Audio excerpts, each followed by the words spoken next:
Port Adelaide looking to get on the board after a loss on Wednesday night, and Sturt open their 2024-25 Premier League season right here this afternoon at Softball SA. Good afternoon, good evening, good morning, wherever you're watching around the world. My name is Eric Ballnar. We come to you and play here on the traditional lands of the Ghana people. My name is Eric Ballnar. I'm joined by two co-commentators extraordinaire for this afternoon. Sitting to my right is Sophie Roberts. She's the B-grade coach of Walkerville, new role this year, but also a superstar player in the Premier League competition with Walkerville. And to my left, a multiple of multiples premiership winning coach. If you take one and multiply it by 5, that's how many he's got. Anthony Weathers.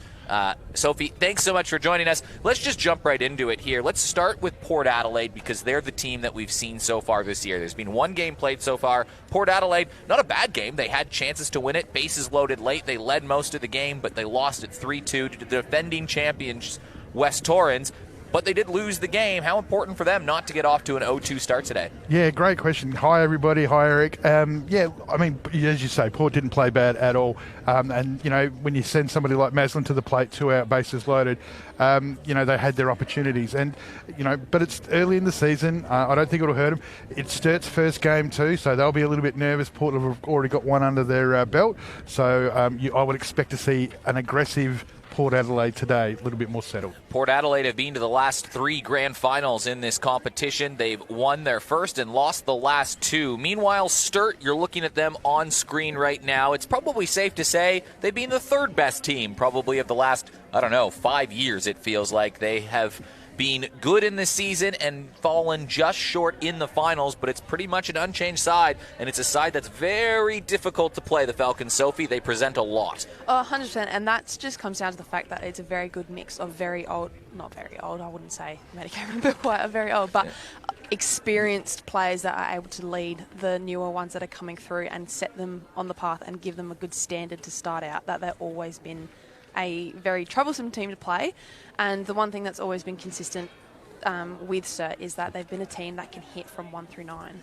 Well, looking at their lineup right now and how they present in the field, it's experience on the infield and young in the outfield. The outfielders from left to right, Ashlyn Mensforth, Abby Kennedy, Ollie Durham, 3 very young players that are starting to emerge, but some have been on junior national teams and some are on that prospect of even further. Yeah, absolutely. I mean, obviously Mensforth in the state teams as well, Durham in the Australian team, and Kennedy knocking on those doors as well. So, I mean, one thing it does for Sturt is it gives them great speed in the outfield.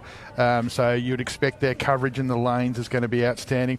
And they've all got pretty good arms. Don't know how long Ollie will be out there for, but I'd expect her to come in and close this up. If you've been watching this competition and you heard me read Sturt's outfield and say, wait a second, where is Maddie Cameron? She's been in center field forever and a half. Well, she's still playing, but she is moving to shortstop.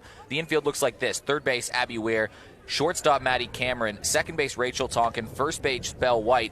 And catcher, Sarah Tonkin. It's all a very experienced group, but the big one here is Belle White, who is a longtime catcher, then moved to shortstop, played there the last few years. Well, she's having a baby soon, so she's playing at first base. And Maddie Cameron is coming into shortstop, and we were kind of talking pregame. She's got to support Zolly Adams, who is one of the best local pitchers in this competition. But how is Maddie going to go transitioning from outfield to shortstop?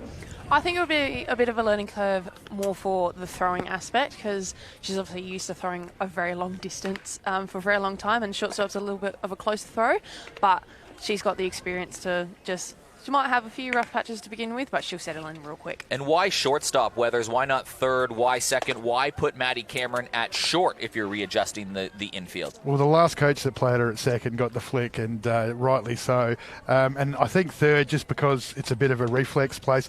I mean, the one thing Maddie's got is just she's brave. She's hugely courageous. You see her charge those balls in the outfield.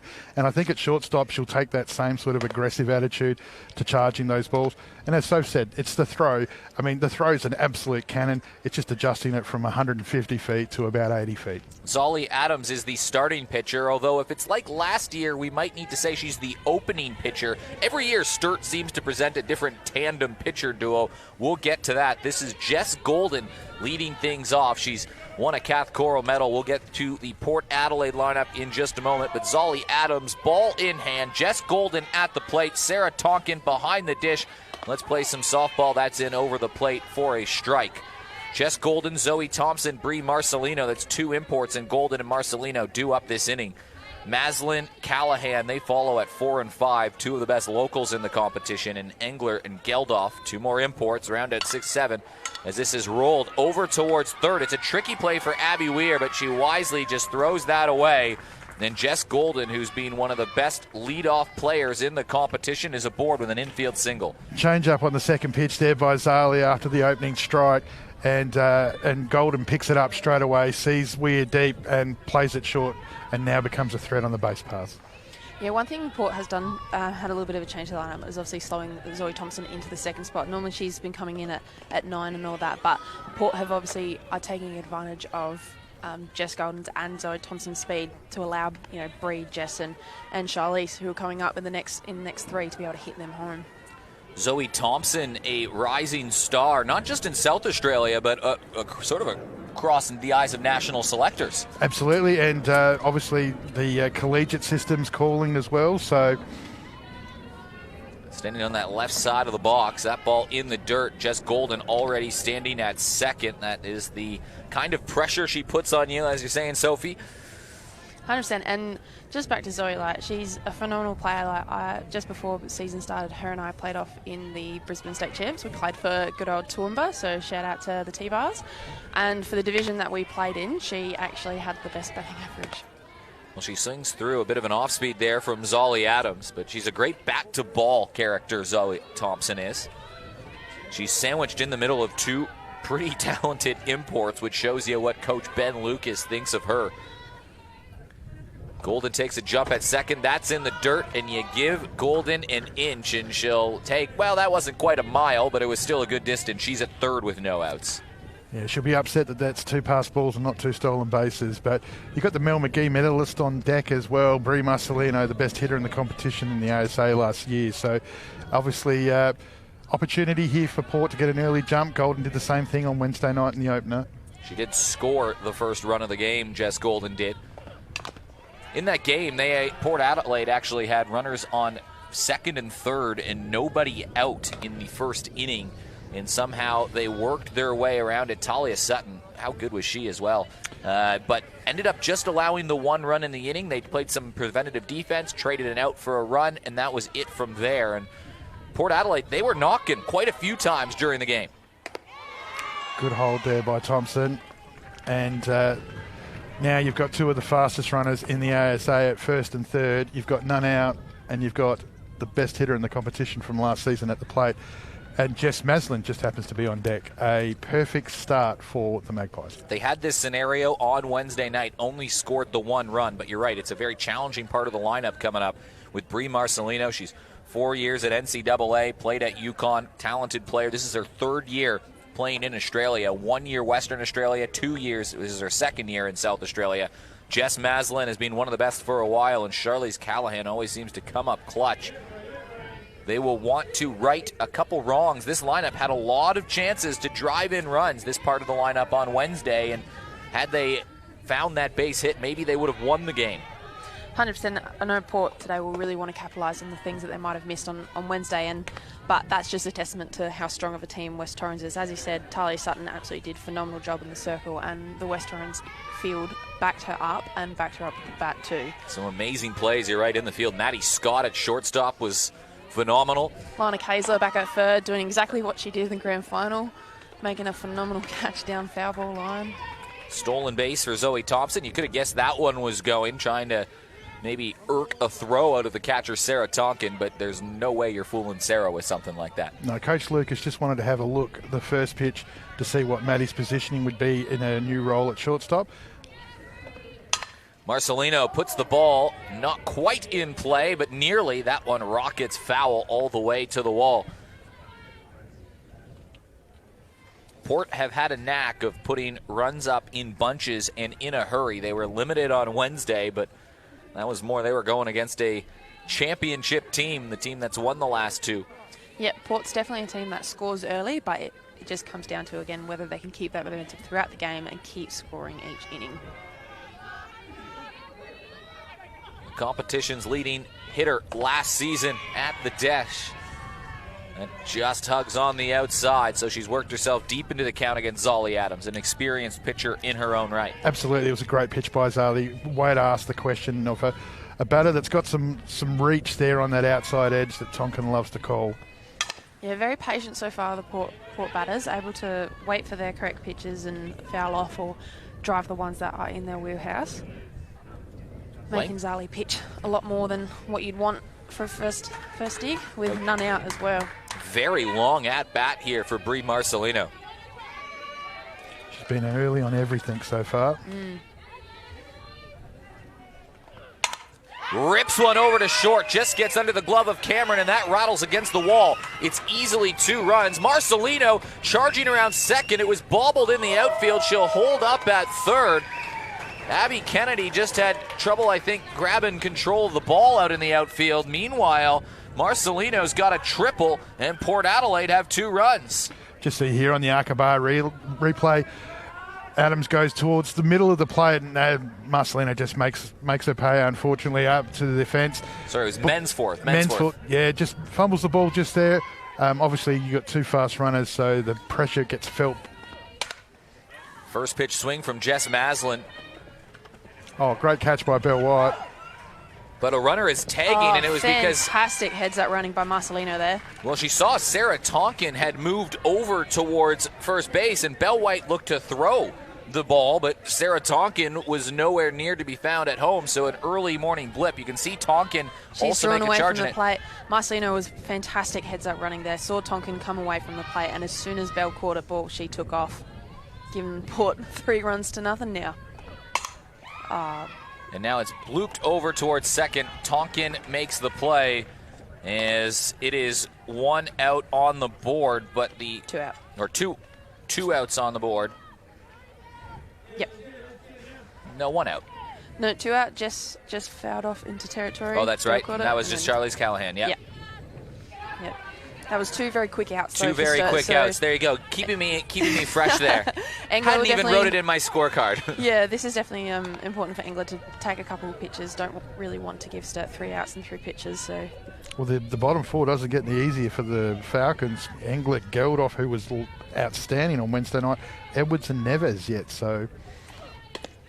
Well, what a start. Where's Geldof from? Belgium? She's from Belgium. We'll talk about Kate Geldof, I'm sure, when we get the opportunity. She stands on deck. Liz Engler right now almost become a local.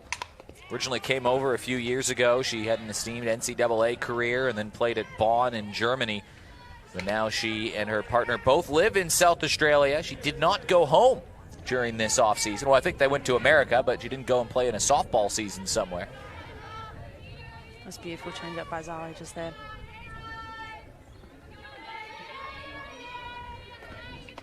And again, that was beautiful. Beautiful.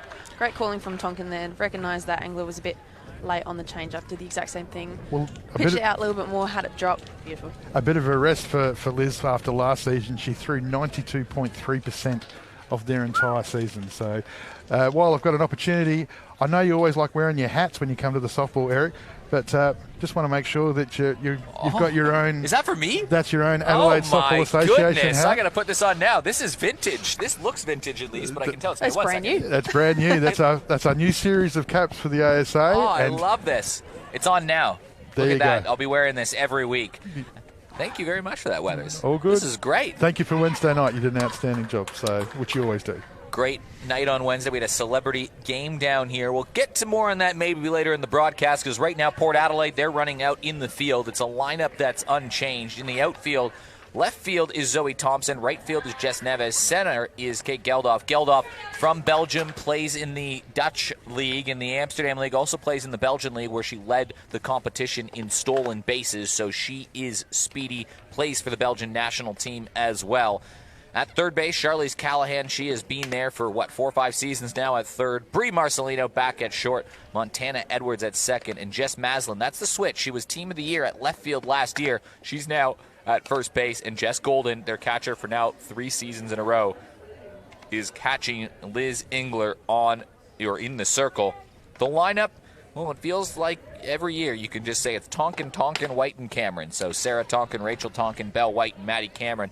The big one here, Hannah Hutchison, the youngster. She impressed in a stint with the end of the Premier League last year. She bats 5, Abby Ware 6, Ashlyn Mensforth 7, Ollie Durham 8, and 9 is Abby Kennedy. But that's the big one for me, is Hannah Hutchison being trusted at number 5 in the lineup. Yeah, following Maddie Cameron and Belle White, that's a pretty... if I was in Hannah's spot, I'd be a little nervous, but that just goes to show how much trust Justina, the Sturt Agro coach, has in her to be able to deliver and follow up 2 big names in the competition. So Sarah Tonkin leads things off. It's a competition filled with very talented leadoff hitters, Sarah Tonkin being the one of them. She's been the star of the Stars team for a few iterations of that team as well. Yeah, absolutely. I mean, and it's, obviously with Belle not going to be there for the full season, the weight of expectation on Tonkin and Cameron will be huge. They will need some of these young kids to step up, and the reality is they've got the talent to do it. Abby Weir's been great in the state trials. Ollie Durham's obviously had a great off-season with the Australian team in her pitching. Yeah, just come back from Junior Worlds as well. That was played in Texas. Dallas, Texas. Texas. Yeah. Austin, Texas. Sorry. So yeah, she drew our raffle on Wednesday night. Did a great job too. 2-1 count to Sarah Tonkin working against Engler, who, like you said, was the definition of a workhorse last year for the Port Adelaide Magpies. No one even came close to pitching the percentage of innings that she did. 30% more than anybody. Insane. In play over to short, took a funny hop, but Marcelina makes the throw, but even better, the pick from Jess Maslin to retire Tonkin. Let's take a look at the Arkaba replay. She had a play like this on Wednesday night, and the hop that she got on Wednesday night was terrible. That was very similar to it, but you could just see the way that she just uses her body to sort of cup over the top of it, absorb the power of the shot as it's come off, and then made the throw to Maslin, who's helped her out there with a great little lean, making the infield a bit smaller for it. Yeah, that was probably just a reminder for Bree, the West Beach Diamonds. They do sometimes have a little bit of a funny hop, but once you're able to make the adjustment, you're all good. Rachel Tonkin next up to bat. It's the first strike of the bat. It evens it up at 1. The great man would be upset upstairs, Lee. He loves Rachel Tonkin at 9. Reckons she was one of the best number 9s getting around. And but, I mean, again, that's the nature of the change that they're going to need to have, the Falcons. They're going to have to find some new ways to create some offense. It's a team that's not too unchanged. The big change in the team is coming later in the year. It's knocked over to third. Nice trap by Charlize Callahan from someone that's played some third base before. Nice little play over at the hot corner, Sophie Roberts. Oh, yeah, and just one thing that probably helped is the Stars and 23 state team, we had our first training this morning, and we were doing lots of watching and fielding on like the second, third hop, so that would all be in grade and shy by now. So she fielded that very well. Nice little side step to the side and perfect throw to Maslin. Good look at the Arkaba replay, and it's 2 up, 2 down to start the game for Liz Engler, who on Wednesday didn't look bad at all. It probably wasn't her best stuff, but it was competitive. She held them in check. But it was just one inning that she allowed the 2 runs, and that was the big difference on the Sophie Hoyle hit. Yeah, look, anytime you hold West Torrens to 3.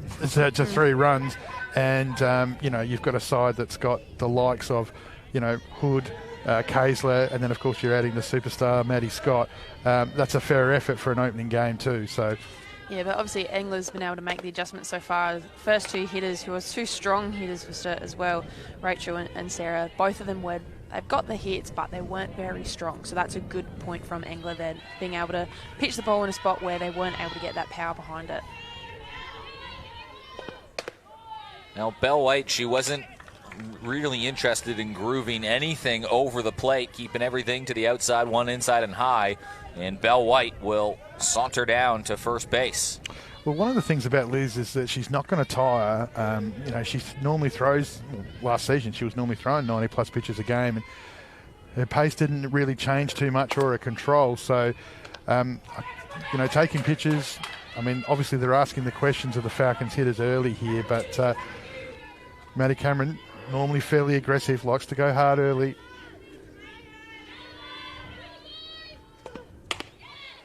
That pitch upstairs as well, and it's 6 straight balls now thrown from Liz Engler. Yeah, obviously the plan might be just not trying to give anything too fat for both Maddie and White, because anything that leaves it too much over the place, they can send it over the fence. Maddie just asking for time. She can swing it. Yeah, it's good cat and mouse here. I mean, Falcons obviously 2 out, and they've got their runner on, and you've got your clean-up hitter at the plate, so opportunities like this aren't going to come along a lot against a side like the Magpies, so needs to find some space, put the ball on the green, give Bell, who's one of the best runners in the league, a chance to try and make some runs back on this lead that the Magpies have jumped out to early. And this will really come into play with the younger members of the Sturt team on how they are able to execute their abilities as well. You know, Bell and Maddie have put them in a good spot so far, you know, drawing heaps of ball pitches. Bell's drawn a walk. Now it's going to come down to the second half of the lineup to see if they can drive them home.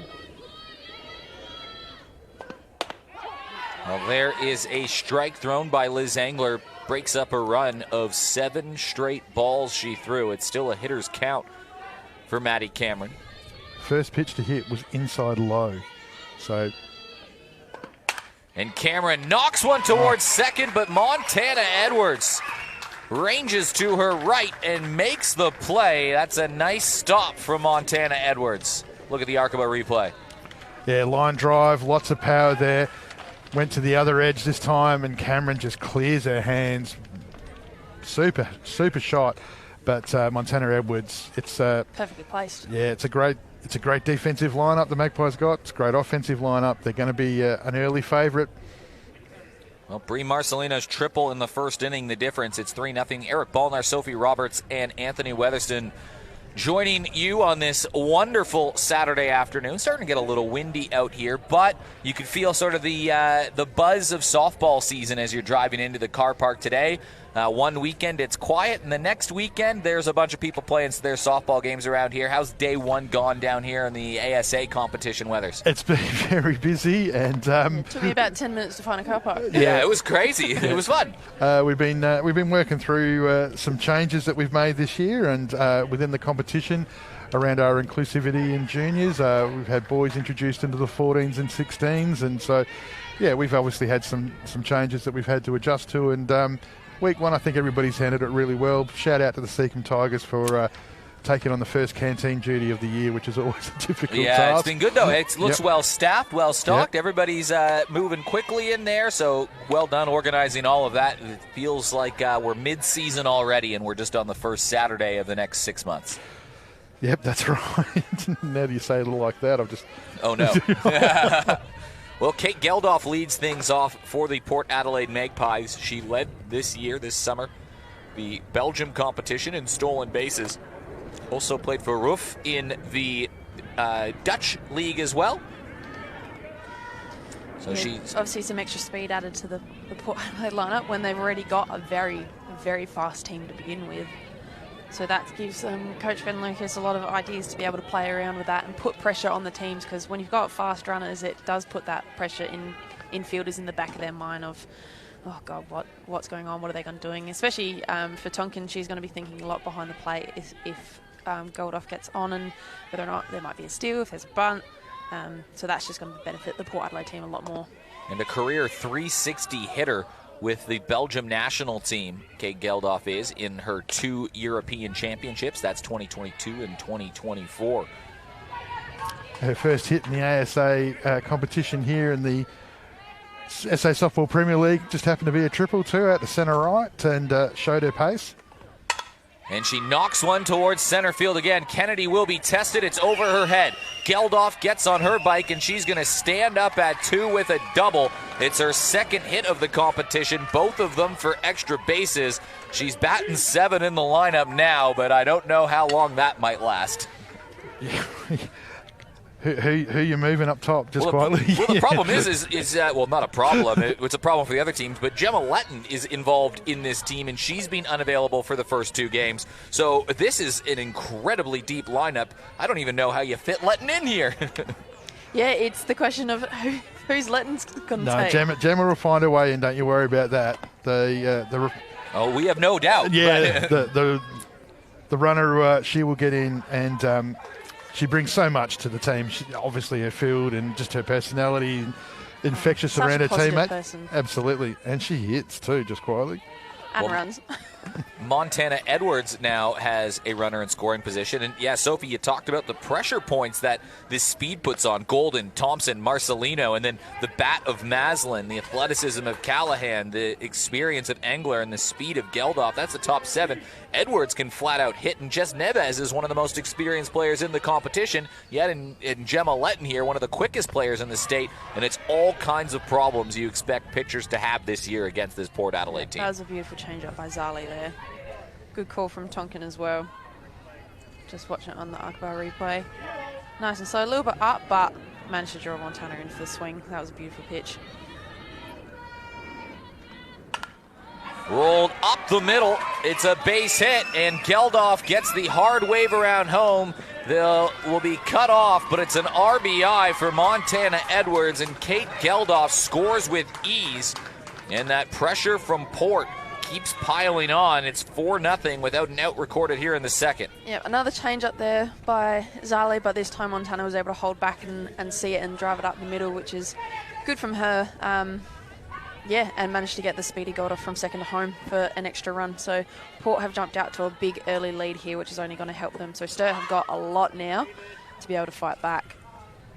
Jess Neves steps up to plate, and then they'll run through the lineup again. And with a runner on first, this out very important here for Zolly Adams because Golden and Thompson are lurking in the lineup as well. It has danger of getting into some blowout territory. Yep, and you don't really want that for a first game, especially for Sturt, but that just shows the learning curve that Port have taken from their loss to West Torrens on Wednesday night, and they've just capitalised on it as well. Neves has experience with the Stars, the SA State team as well a few seasons ago. Knocked over to third. They're going to get the lead runner at 2, trying to turn the double, and Neves hustles it out. But that was a nice play started by Abby Weir. We'll take a look at it in the Arkaba replay. Yeah, beautiful job by Abby there. Got it on the second hop. Straight away went to second. Almost got the second out for one for the double, but that was a beautiful play by Sturt there. Taking out the runner from second, giving it a bit harder of a run scoring chance for Port with now the deadly and fast Jess Golden up to bat. Crucially, it's an out on the board, which, like you said, Jess Golden up to bat. That changes the complexion of it. She can fly as well. Yep, dropped a sneaky running bone last time off a nice change-up, so I probably think she'll try and stand up and hit now.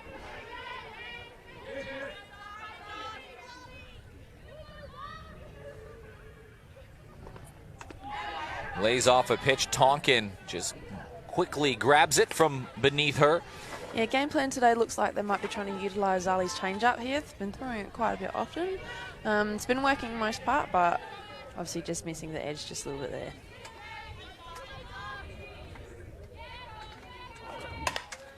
Pop straight up in the air in foul territory. Abby Weir was reaching for that one. That was a tough play. Yeah, it probably looked like the wind just took it a little bit there. And obviously those over-the-shoulder drop-step fly ball catches are quite tough, especially from the third, because the way you're angling it at. But get it next time. But gives it another life for Jess Golden. Again, just a bit under it and into foul territory again, and just out of the reach of Abby Weir again. Repeat of earlier message. Just opening the shoulder a bit early here at the moment, so just trying to get under that ball lift, give it a bit of depth, give Neves some time to get around these bases. Zali and Sarah Tonkin doing a great job here, working really hard. Good mix. Yeah, this is also where the game plan of the change-ups coming in. You're trying not to let any of the Port batters settle in on Zali's pace. You want to keep them unbalanced, and they've done it well so far with just popping up 2 foul balls, being early on them and getting a couple outs as well. Zali thought she had it just there on the inside corner. And a good battle between these two once again, but Golden will take a base, and it's 2 runners on and just 1 out for Zoe Thompson. That was a good at-bat by Jess there. She was very patient. Coach Adams making her way out to the middle. The top of the lineup did some damage in the first inning. Golden had the single, Thompson the walk, Marcelina the triple, and then she scored on a tag in foul territory, and before you could blink, it was 3-0 Port Adelaide. They've added a 4th here, and you got to wonder, I mean, last year they only pitched each pitcher, it seemed like, a couple innings, and then they would make the pitching change. You got to wonder if that conversation is starting to enter Justina Adams' mind early, saying, do we go to, I'm going to guess it's Ollie Durham. She'd be paying short odds. Yeah, I think you'd be pretty safe there.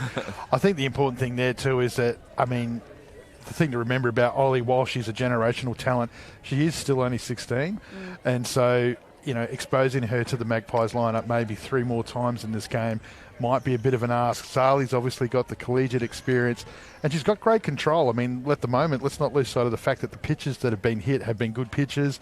She's mixed up her change. She's not made it easy for Port Adelaide, but they've obviously had that game under their belt against West Torrens, and they're a stacked team. They just look amazing on paper. Yeah, but Sturt definitely have some other options pitching-wise. They've obviously got Tash Straps and Elizabeth Morris. What a trap from Belle White at first. She tries to make the throw across the diamond. It slips away. A run will score. It's 5-0. It started off as a brilliant trap from Belle White. She got aggressive, trying to get the lead runner instead of just stepping on the bag at first, but you can see what she was trying to do. Yeah, especially at 2 out, you know. 1 out, 1 out. Sorry, 1 out.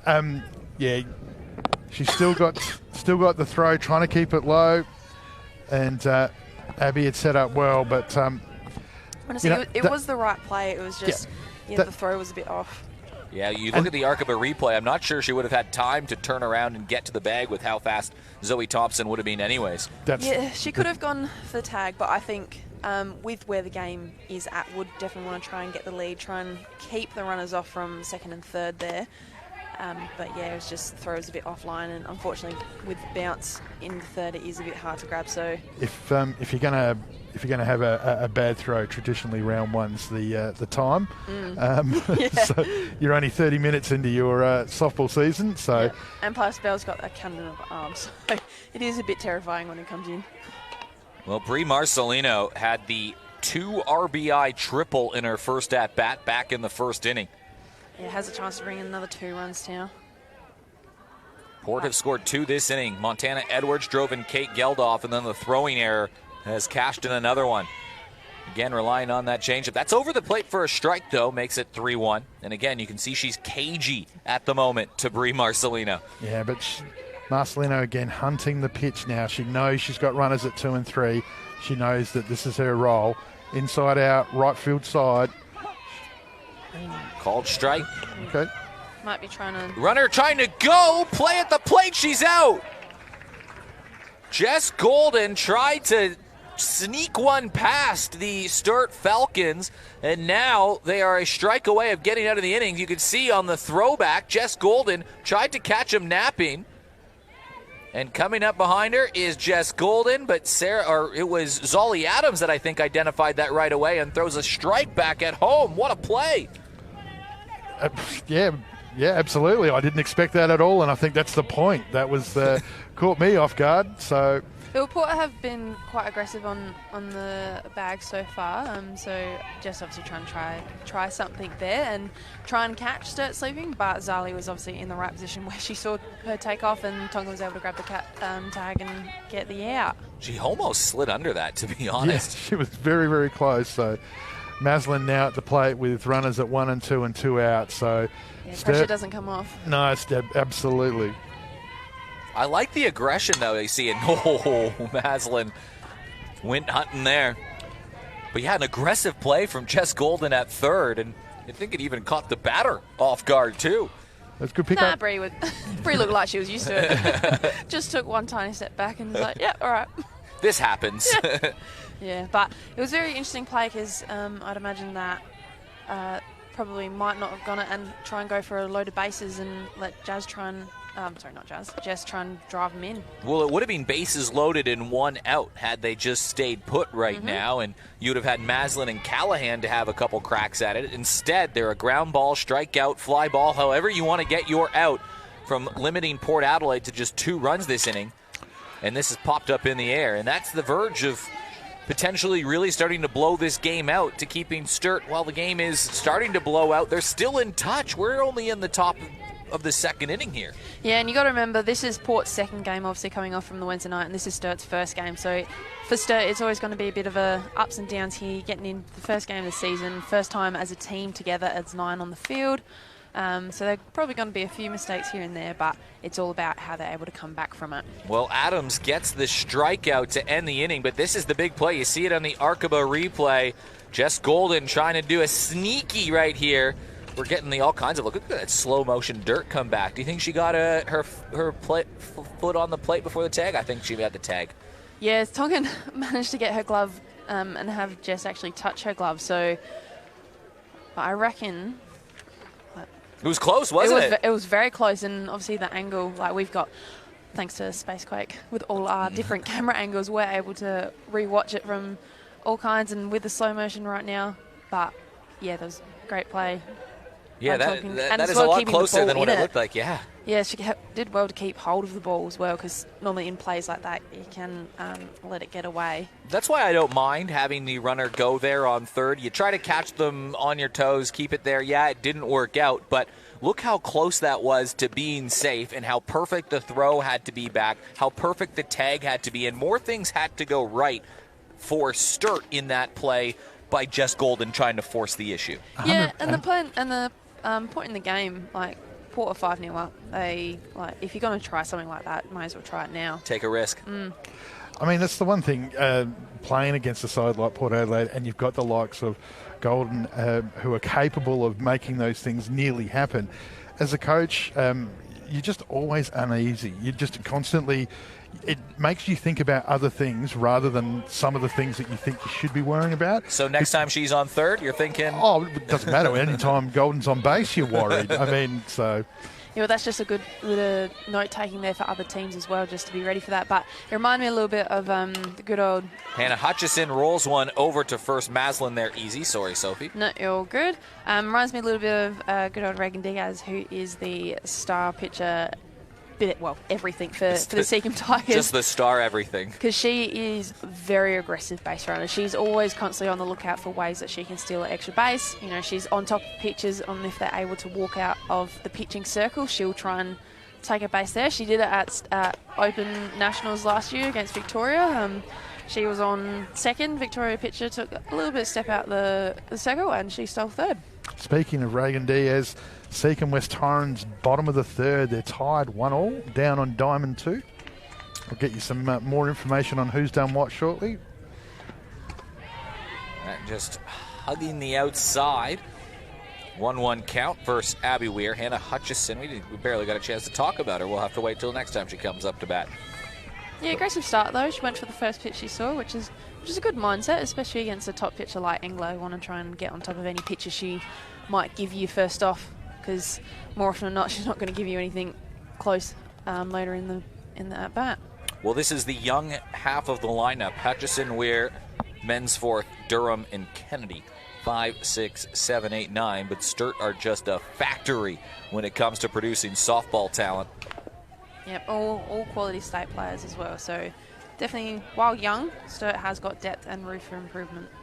Engler's starting to get into her groove. She's starting to get some rotation on that ball. You just saw there, Weirs on the last couple of a couple of swings has just been rolling her hands. She's just missing that ball because it's just starting to break. Engler's starting to get into a bit of a zone here. She's probably a bit eager then. Just needs to wait back a little bit on it, because she's swinging at the right pitches, but probably just a bit too early on them.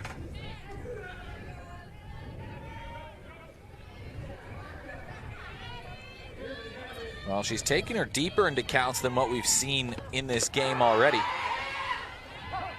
But there's the strikeout. So Liz Engler just a bit more dialed in right now, it seems like. She's just starting to look more comfortable. I mean, obviously when you're playing with a falls lead here, as you see on the Aqaba replay, and the new strike zone feature, which I know James Harris is very happy with. So just gives those at home a bit of an idea of what Blue's trying to call.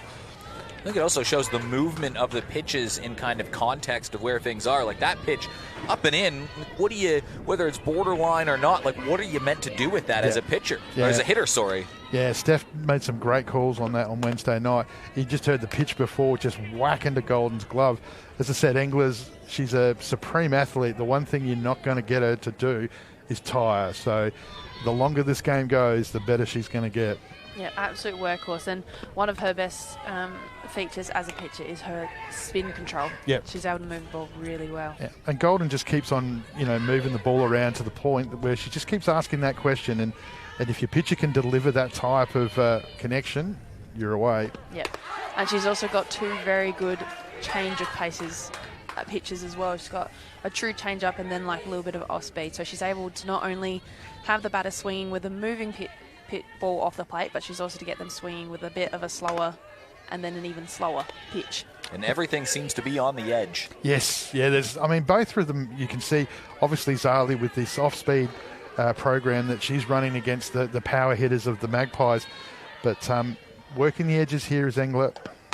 Mensforth puts it into play. She was jammed just a little and off the bag, but still makes the play. Jess Maslin was dragged off first, but you'll see it on the arc of a replay. Still had the wherewithal to lay down the tag. How good is that? That's why we're the best league in the competition in Australia. Marcelino attacks the ball, throws a touch high, but Maslin just able to control that. That's two big plays now from Jess Maslin at first. Well, you did mention, you alluded to some other competitions around Australia, and Spacequake Sports really the home of softball around Australia. Here is what is on the menu this week on Spacequake Sports. Tomorrow there is a quadruple header in the New South Wales State League. Who are the Mounties, by the way? That's my team. That's a Canadian team. So go Mounties, I guess. Over in Victoria, it's the Futures League in Sunshine happening 7 p.m. on Tuesday and Wednesday night. Right back here, you can catch Sophie Roberts in action versus the Sturt Falcons. You'll be switching commentary for star player on the field, Sophie Roberts. So that is 6 games of softball coming up over the next 4 days on Spacequake Sports. That's not so bad. How good is it? Nothing better than filling my weekends with softball. Well, it is a 5-0 game right now. As we've hit about we played 38 minutes in this game. Right now, in the third inning, they're the second time through the lineup. This is batter number 5 in Charlize Callahan. They've scored 5 runs. Meanwhile, only 7 batters have come to plate for Sturt, and they've yet to get a hit. Yes, Sturt's actually yet to get through the lineup once so far, so that's just a testament to England and Golden, yep. Just had a bit of a brain flash right there. Working together, obviously, they've had a pitching plan to go into this game, and it's working to effect, but also Field's doing their job, and especially big shout out to Jess Maslin at first, who is making, who's doing her job as a first base and making sure that throws she gets the outs. 3 runs in the first. Marcelino had the triple that accentuated that inning. And then Kate Geldof doubled, a Montana Edwards RBI single, and then a throwing error from Belle White. And it is a 5-0 game here in the third inning if you are just joining us. And yeah, it's 3-0 count. They've got the leadoff batter on each of the innings. Can they make it 3? Yes, they can. So 3 innings, 3 leadoffs aboard. And this inning just so critical, it feels like, for Sturt to not let this game blow out any further. 100%, and it'll be interesting whether or not Coach Justina will want to keep, depending on how this inning plays out, keep Zali in and either bring in Ollie, but it seems to the side that they look like they're warming up Elizabeth Morris. So Sturt have a few options pitching-wise this year, aside from Zali and Ollie. They've got Elizabeth Morris, but also Tash Straps, we mentioned earlier, she's back in the lineup. Not sure if she will pitch this season, but she is also a very good pitcher that's got very good spin controls, and they potentially might look to her. But Elizabeth is a young up-and-coming pitcher, got a very good drop ball and change-up. Be able to keep it low in the zone, get the ground outs as well. So it'll be interesting to see what the plan will be from here. Liz Engler up to bat right now.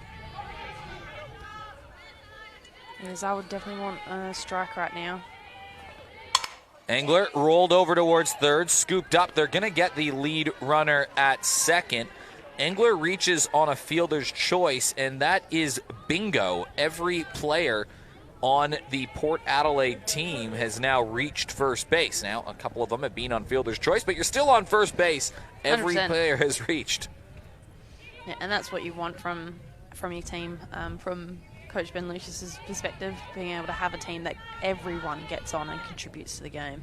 Kate Geldof, a triple on Wednesday night, a double tonight. She's off to a blistering start to her Premier League career, the Belgian international center fielder.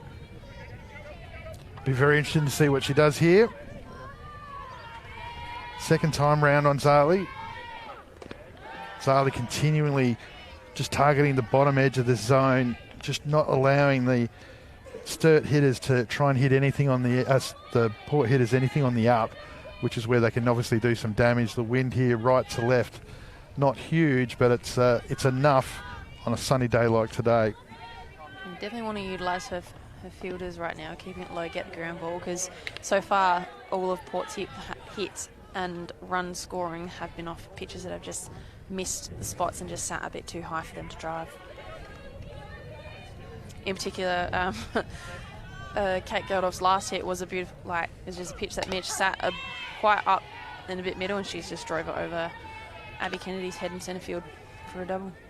Yeah, Sarah, she loves to call that outside edge. Ollie Durham and her have got a real partnership on that front outside corner.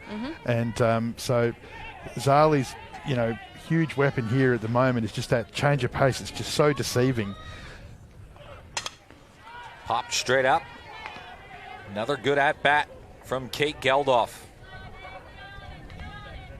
Edwards stands on deck. She's already got an RBI in this game. Foot's not off the accelerator just yet.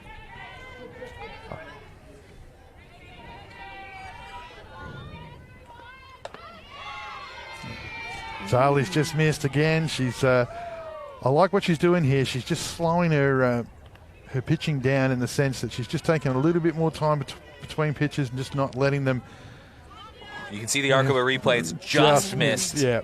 Change, obviously, the ball's just fallen away at the plate to those viewers at home, but I definitely would have liked to ask plate umpire Ian Gray just what exactly missed just there. It was a beautiful change-up, sat up, but then it did its job by dropping off. Obviously, maybe just a bit too early, but I'd be very happy as a catcher with a pitch like that. But obviously, Mr. Ian Gray wasn't too happy with it. Good job from Kate Geldof to lay off of it. 3-2 pitch. Runner on first. Geldof has wheels. Under it again. We are now reaching that, 8 pitches in this at-bat? Yep, utilising the change-ups again. That one was a bit slower. And 8 pitches in this at-bat. I'm looking at you. I'm cheating on your notes over here, Sophie. Pitch number 9 coming up to Kate Geldof. Probably just needs to hold her hands back and drive it a bit more flat. She's getting a little bit under it as of now. Pitch on the inside. That was a good location change. Had a bit of jamming there. Double-digit pitch at bat incoming. Yeah, this will be the 10th pitch. And these type of at-bats are always a bit frustrating as a catcher myself, because it's getting to the point it's like, what do I call next? You pretty much... I've called 10 of them now. Yeah, it's what do I go with now? What an at-bat. it's a very long at-bat. It's a very long at-bat. But that's what you want from a hitter as well, from Coach Ben's perspective, because it means it's Zali's pitching a lot more, which means she's going to probably get a bit more tired, a bit quicker, and gives more chances for Montana Edwards and Jess Nevis for the next 2 up. Pitch number 11. And we're going to get a 12th. And she's all over the place too. We're left field, we're right field, it's not one particular location. So she's definitely, as you said before, she's putting pressure on the top part of Coach Lucas's lineup. I'm not entirely sure how you would change it, but I don't ever recall seeing a batter of this quality come in at 7. Let's see if she can get it on number 12. Swing and a miss. Beautiful. Zolly Adams wins an epic battle A big roar after that, too. It's a strikeout on a 12-pitch at-bat. Yeah, it meant something there. So it was just good. Great to stay in that battle by Zali. And that's probably the fastest pitch she threw to her through the entire count. And the first time probably went above the belt, too. So got up above the waist, took the risk, and it paid dividends. Yeah, most pitches so far have obviously been low and away in the zone and trying to not give him anything too fat, but that was the first one that had been hit up high, and it's absolutely sucked Kate in to swing at it. So that was a beautiful setup by not only Zali but Tonkin as well. Didn't have the gun on her, but I would suggest that would have been her fastest pitch of the day, because definitely showed it. And you can see just now, even with Zali's feet, she's really jumping off the plate now. She's up for the fight here, and it's a tough one. As I said, I like the theatre in the sense that she's slowing the game down. She's just not letting Port keep on coming up and treat it like it's a training. She's making them work real hard. Another change up there. Definitely know that managed to get Montana on the change-ups last time. So definitely using that again, but just making sure that she's got to hit the spot correctly, because last time Montana was able to drive in the run. Coach Adams will be sitting in the dugout at the moment, figuring out what she's going to do to her, to talk to her hitters. They're going to have to find a way to attack Engler. Put some ball in play, whether or not that means throw some short ball into the game, or and change it up in that regard. But yeah, and looks like pitcher speed ups happen as well. So Chloe Davis has come on to res for Liz Engler, which is a nice rule to have. I do love that as a catcher when someone gets to run for me. Over instead. Towards second, and Rachel Tonkin, adventurous out, but Zolly Adams picking up some confidence, and it must be kind of hard as she holds Port scoreless. I mean, you go through training. I mean, nothing can really simulate a game experience, and you go from 0 to 100 really, really quickly. And you made that comment about her footwork as well, Weathers. I'm sure as a player, it takes a couple innings to really settle into a season. 100%, and it also doesn't quite help with the challenge of facing Port first up, who does have a game under their belt where they've already had the chance to get the first game jitters out of their system, and which has showed they're still quite 5 up after is it 3? Coming down from Diamond 2, Seacombe have jumped out to a 3-1 lead with the pair of imports. The returning Reagan Diaz has hit a triple into the outfield and gone on to score, and their new catcher, who's an NCAA 1 player who we're going to talk with hopefully shortly in the next couple of weeks, Neely Peterson. She's also batted in an RBI, so the Tigers in the 4th have jumped out over the Eagles, who beat this very impressive lineup. So it shows that the Premier League, it's going to be nice and even and difficult this season.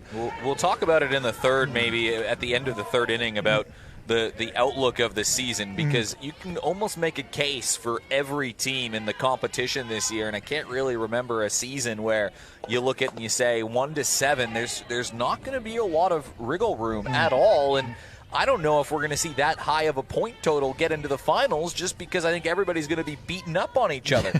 Yeah, well, last season, top position came down to literally a point difference, so I don't imagine it'll be any different this year.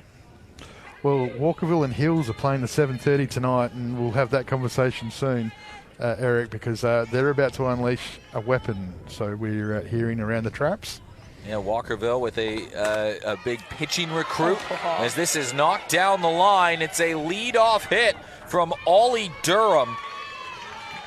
While Port Adelaide have almost been 2 times through the lineup, this is the first time at number 8, and Ollie Durham, the 16-year-old on the national junior team, slashes one opposite field. It hugs the line, and for the first time today, Sturt have a hit, and Sturt have a leadoff runner. Yeah, the Akbar replay just shows there the good thing that Ollie did. She went with the ball, didn't overextend, didn't try and hit it too hard. Great batting. Well, if Abby Kennedy can get on here, then they might have some mojo going for a dangerous top of the lineup for Sturt. That was a huge hold in the third inning. As you see on the scoreboard, it says bottom 4. It is the bottom of the third inning at the moment.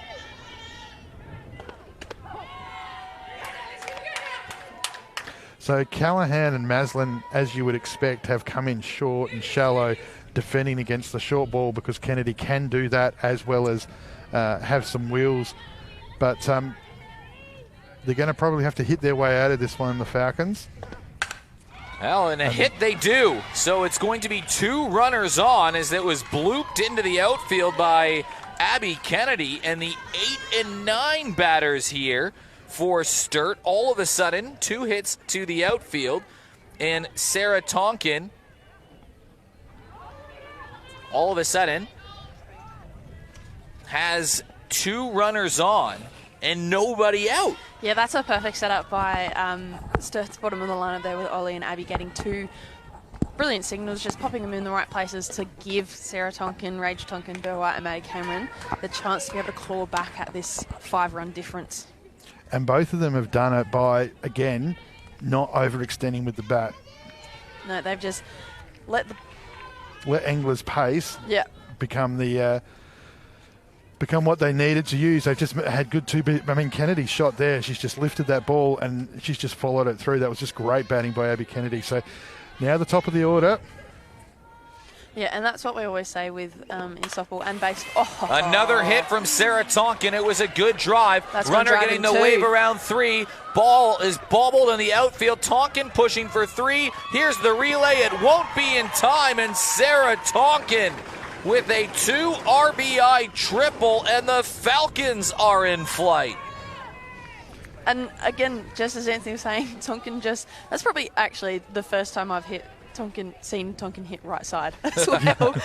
She is typically a left side hitter, but as Anthony was saying before, just hit the ball, like let the power go through it. And we always say in softball and in baseball, hitting mainly is just timing. If you time it well, the power of the pitch, the pace of the pitch will do the rest for you. Well, how big are the 2 defensive miscues from Sturt looking right now?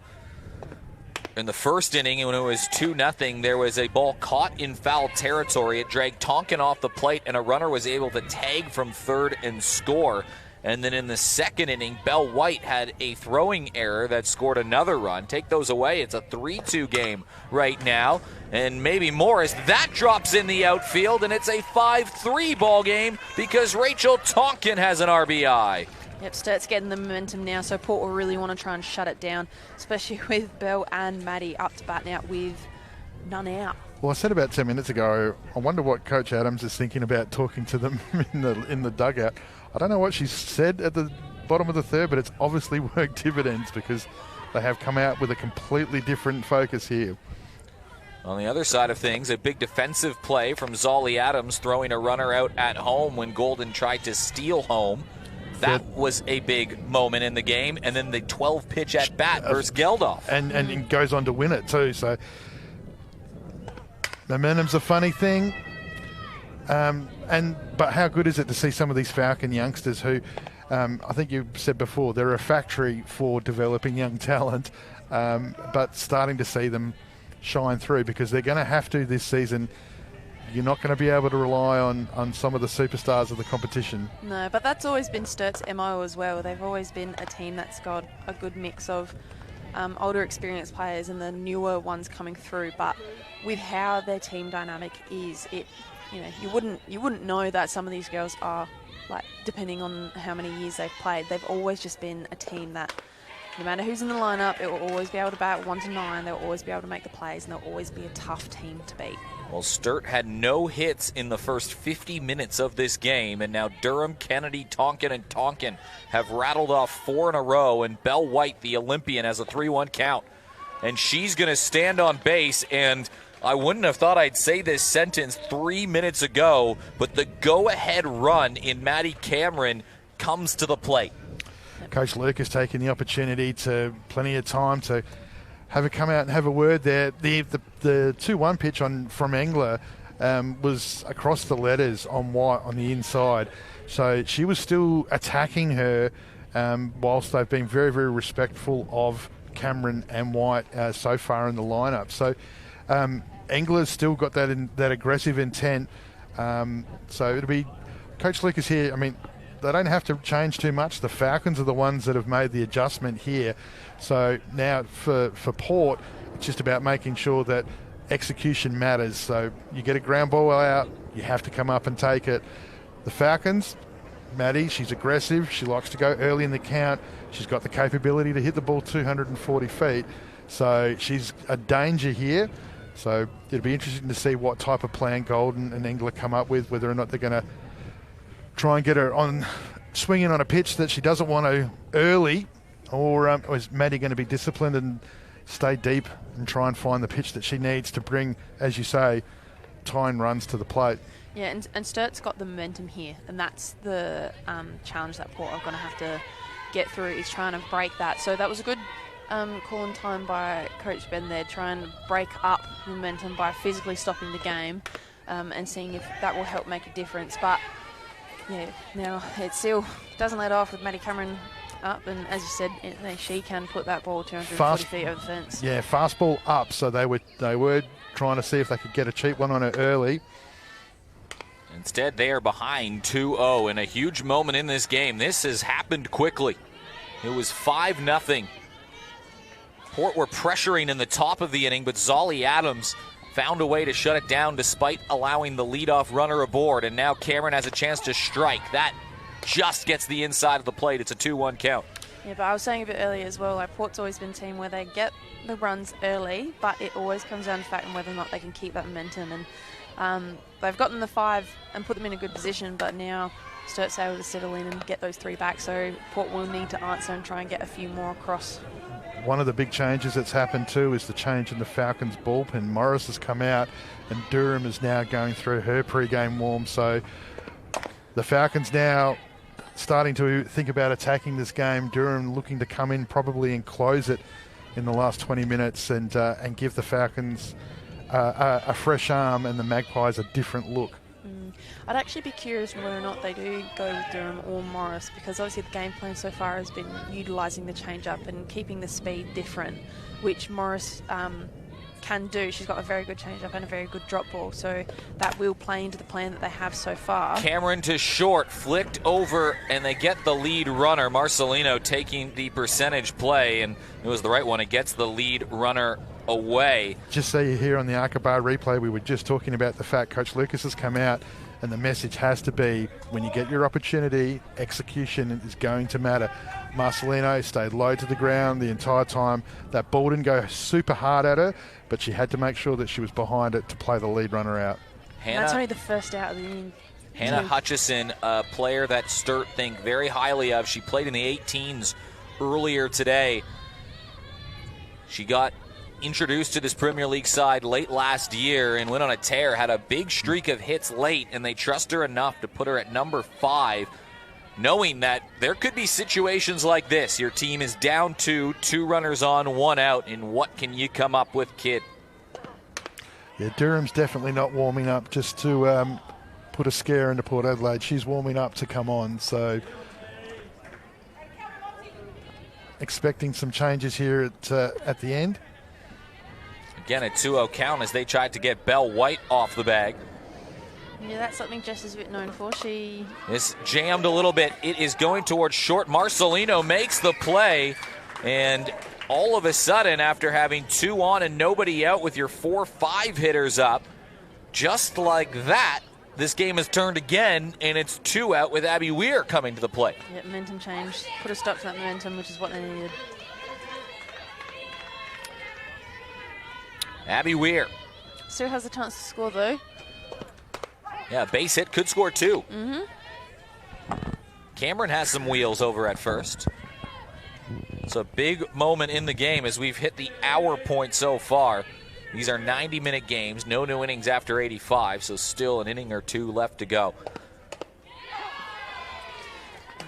A bit more aggressive here, Abby. Need to try and put bat on ball, have the field do something, try and create something. Don't really want to be missing those pretty nice pitches as well. 0-2 count. Engler trying to get out of a jam. Swing and a miss in the dirt, and that will do it. So Sturt scored 3 runs with no outs, had runners on first and second with no outs, and they couldn't find a way to bring them home, but they do strike 3 back and bring 8 to the plate. And that will do it for the third inning. And is that doing it for you as well, Sophie Roberts? You have to get ready to go coach a game? That is correct. I've got to go coach a game, but I've taken some notes because we are playing Sturt as well. So yeah, you'll catch Sophie on Wednesday night on this stream. Sophie, thanks so much for stopping by. Great to have a Stars player like yourself provide some great insight as to what's happening on the game, and best of luck in Division 2 today. Perfect, thank you. Thanks, Soph. So, yeah, you can tell they've left Zali on here, so I would suggest, I reckon Zali's probably going to just try and get Durham into a place which is like a 1 or 2 out situation rather than have to just start from the top, because it is the bottom of the line here. Yeah, is it one batter? So Zali's, obviously she's going to be coming, it'll be the third time up against by not showing gold in anything. So we'll see how that plays out. But Sturt definitely got some momentum there, especially from the younger players in the lower order, which was really positive to see. One of the new things in the ASA this year is we've got the Golden Glove. So we're having the one award that we probably hadn't sort of covered for, which was the best defensive player. And, Marcelino there under pressure, 2 plays, 2 outs, and shuts that momentum down. And, that's what the great players do.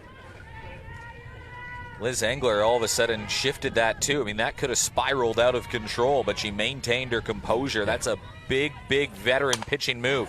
Jess Neves rolled over to third, where scoops, fires, and there for the first time today, they've retired the leadoff hitter. And let's see what Coach Justina Adams does. Does Zolly Adams stay in? I think she'll stay in, but I think the leash will be exceptionally short. Yeah, you can see Ollie Durham actually looking into the dugout, saying, am I going, am I not going? And she's turned and gone back to the warm-up circle. Yeah. Anything that Zali can do here is going to be a bonus for Ollie moving forward. So with Durham warming up, does that mean that Chloe, who's out in the right field right now? That must be Morris, maybe? Yeah, that might be Morris out there now. I don't think it's Straps. So, yeah, it must be Morris, I would think. Or is it Durham? It is Ollie Durham. It is. She's still out there. She's still out there. So Morris, it was just having another warm-up back there. Right. They're just warming up people around. So this is what they're doing. They're confusing me. That's right. But it is Ollie Durham out there. Yep. I thought it was Ollie Durham lurking in the dugout as well. But, I mean, they can still bring her in from right field, so that play would still be a valid option. Yeah, and I think, again, it's just that third time through the lineup. I just think that any pitcher, when you're seeing the lineup for the third time, especially one as powerful as the Magpies. Pitch on the inside to Jess Golden. Hasn't she been a spark plug today? She singled on the first at-bat of the game. Reached second and third on some pass balls and later scored. And then reached on a walk, stole a bag, and then later thrown out at home on an aggressive play trying to steal home when it was 5-0 Port at the time. She has been a spark plug. Down low, and Golden for the third time today is going to reach first base. Her on-base percentage will be probably stupidly high by the end of the year, like it seems to be every year. Yeah, she's just, Cath Corral medalist in her first year in the ASA in the Premier League, and just got weapons in every place. We've seen her play in the outfield. So Zoe Thompson has reached base twice. Well, as James, I think, said it on Wednesday night, obviously Golden's on base. You were expecting something to happen. Obviously one out, but the wheels of Thompson allows her to play short and still make a play of it. White and Weir are in. Runner is going. Golden slides in safe. Yeah. Runner in scoring position for Port. Port scored 3 in the first, 2 in the second. And Sturt have just struck back with 3 in the bottom of the third. They were once down 5-0. Wouldn't be surprised to see Thompson do it again. No. Still looking to just advance the runner by a running slap type of arrangement here. So she's still just looking to put the ball in play. You've got 2 power hitters to follow.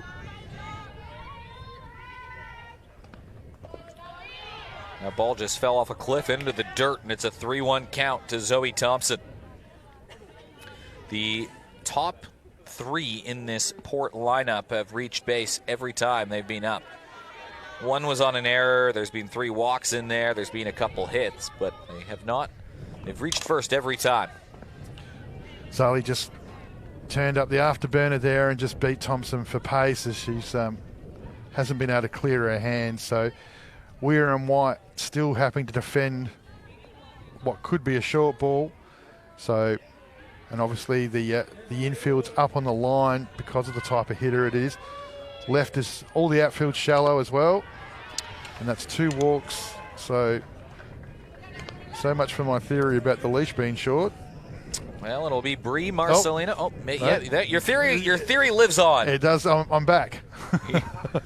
So, yeah, I think Marcelino to face her 3 times in your opening game of the season is a big ask, but the way that Ollie's moving out to centre field, it doesn't look like there's going to be much activity. So he's gone again.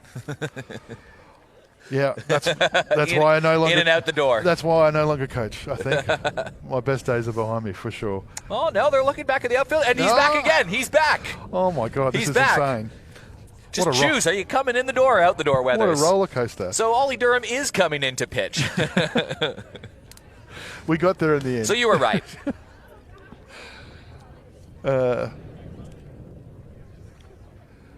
Yeah, this is. I mean, I think it's a good move. I mean, Zali has given. She's been great today, to be honest, considering their the powerful lineup. She didn't have run support early. A couple of plays didn't go their way, but from a pitching perspective, that's the best I've seen Zali pitch for. You know, I mean, not since last season. I mean, she obviously pitched last season, but today that was really good. Good control of her change. Her fastball was good, and she was up for that fight. And deserves a round of applause that she's not receiving, which is a shame. But well, look, the Magpies have come to watch their team. But yeah.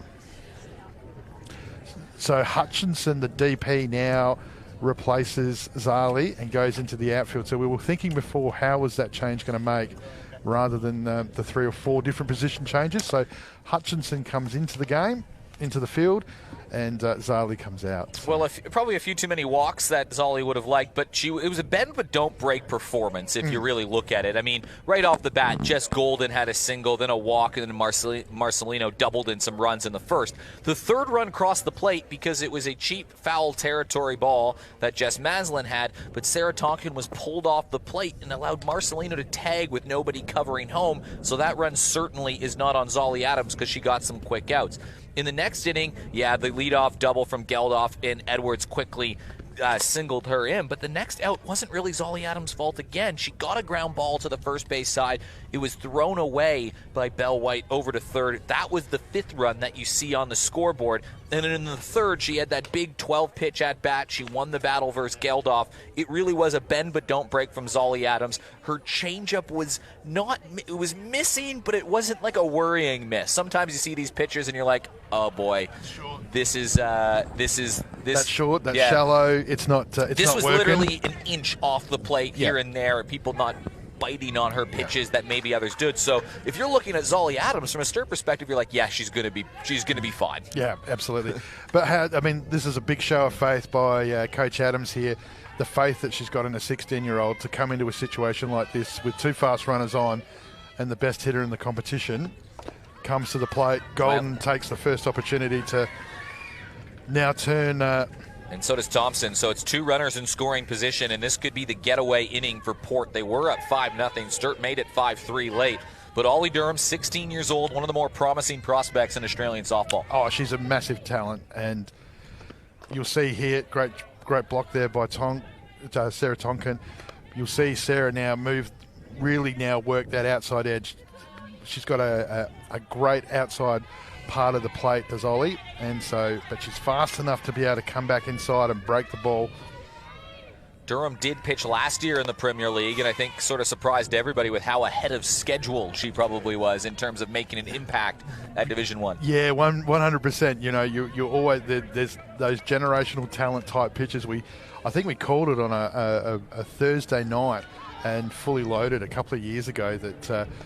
But you see what she's achieved since then is insane, and now she finds herself in front on the count too. So she's not afraid of the big situation. I mean, she's obviously just come back from the World, so Marcelino has had a triple in this game already and 2 RBIs, and it's a walk, and it's bases loaded for one of the most dangerous hitters in the competition. All base runners have been by the base on balls. As dumb as it sounds, that's not the worst thing that could have happened there, in the sense that obviously you're walking the best hitter in the competition, the Mel McGee medalist and Brie Marcelino, but now Durham, a specialist player that can keep the ball down and engineer some sort of ground out, you've now got an easy base path to take, which is really important because Golden's so aggressive at third. You're not wanting to give up those multiple runs. You want to get back into the next part of the innings chasing 3, not chasing 5 or 6. That ball in the dirt, that's a huge block from Sarah Tonkin. Yeah, bulletproof behind the plate. Very super courageous. Always has been. Super smart catcher.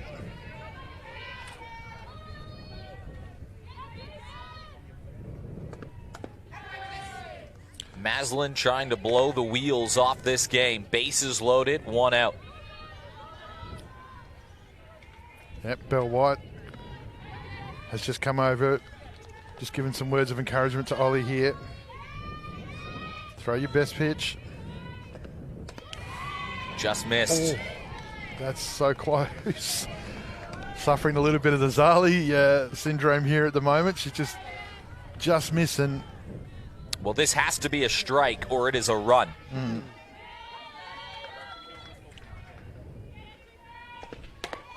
And it is a strike, and Maslin was never swinging. Yeah. The thing about Ollie too, she's obviously not a big physical player. She's only 16, but she can release that ball and it can get on you fast. And she's come back with 2. Big moment of the game right here. Big battle between Maslin. She is the deep ball threat in this competition, and the rising star, Ollie Durham. Bases loaded, full count.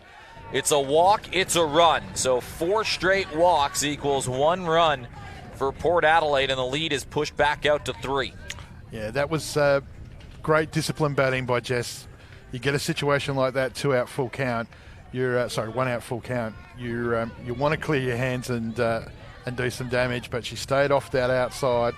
Callahan, though, thread up the middle here. Well, now at some point the time conversation is going to happen. The game started at 3 o'clock, no new innings after 85. The Falcons can't afford a long inning where they only score 2 when they get their chance to bat, because there's no new innings after 85. Yeah, exactly. So now for Port Adelaide, they'll be happy to take as many, to just drag this out as long as possible. The batters aren't thinking much about it, but Ben Lucas, I'm sure, has got a thought somewhere in that brain of his. Yeah, well, the Falcons will be coming back through the part of their lineup that actually got them started. It'll be interesting to see how that approach goes. Bases still loaded. 4 straight walks right after Sturt had got their way back in this game. 2 from Adams, 2 from Durham. Now this is put into play. Tonkin takes the out, but they trade a run. So it'll be runners on second and third. Another run across the board, and Port Adelaide leads 7-3 with Liz Engler coming to the plate. Look at the Arkaba replay. Yep, again, just you got to execute those plays when the opportunity comes up. But Liz Engler, we saw her put a ball over last year, so the deep ball threat continues. She's a tall player, so the advantage that Ollie's going to have is that the strike zone's going to be a bit larger.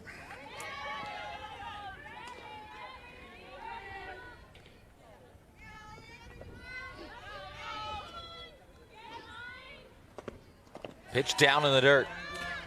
Sarah Tonkin, again, that's the 4th time this innings alone that she's had to drop to her knees and take the ball on the pads. So still doing it after 75 minutes of softball.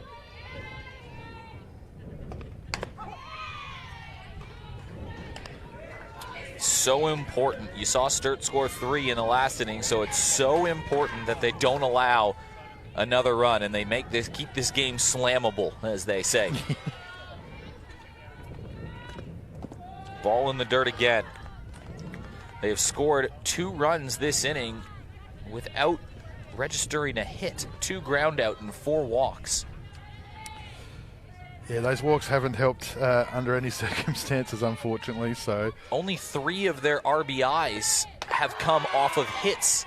And it's a strikeout, so Ollie Durham gets Liz Angler 2 runs across the board. But yeah, like I was saying, Weathers, that's the problem right here, is 4 of their runs have come without having to put that ball really in the field of play. Yeah, and now you're asking for a bit of magic too. You're asking for the Falcons' young brigade who are in the bottom half of their order. You're asking them to recreate what they've already done. And obviously, as a coach, you'd be saying, hey, listen, you've done it before against this batter and you've done it before in this game.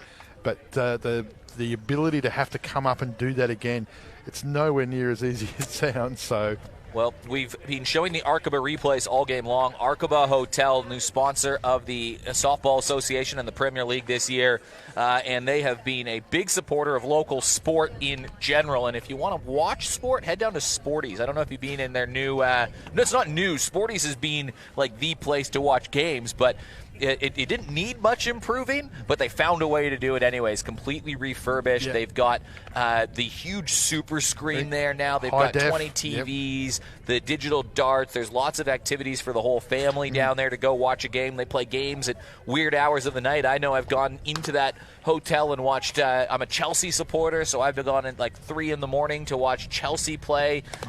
So, I mean, it's a good place. This is not a softball discussion. It's turned into a soccer discussion. But the point is yeah, big thanks to Sporties. If it wasn't already a fan, we'll be going down there. Listen, get down there and support them like they support us. And it's a fantastic facility. It's a great vibe, big screens, lots of choices. Their food down there is off the chain. So good hotel as well. So if you're coming from interstate to watch one of these players, or I know we have some interstate players on the competition, that's not a bad shout to go if you need somewhere good to stay as well. Yep. 100%.